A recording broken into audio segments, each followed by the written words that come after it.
Hello সবাইকে, এখন বাজে রাত্রির 11:59 আর 1 মিনিট পরে তোমাদের দাদা ভাইয়ের জন্মদিন শুরু হবে। তাই আমি তার জন্য একটা মিওমার্ট থেকে একটা ছোট্ট দেখে কেক নিয়ে এসে লুকিয়ে রেখেছিলাম, কিন্তু কেকটা বের করতে করতে রাত 12টা বেজে গেছে।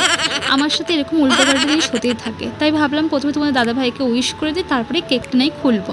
এখানে তোমাদের দাদা ভাইকে জাগিয়েছি, উইশ করেছি, দিয়ে উঠে বসিয়েছি যাতে কেকটা কাটতে পারে। আর এখানে দেখো আমি কেকটাকে আনবক্সিং করছি। তোমাদের দাদা ভাই বলে আমার জন্য অত কিছু করতে হবে না, কিন্তু যে মানুষটা আমার জন্য সব কিছু করে, আমার দুঃখ কষ্টের সময় পাশে থাকে, আমার ছোট ছোট জিনিসের খেয়াল রাখে, তার জন্য কিছু করব না, তা হয় বলো?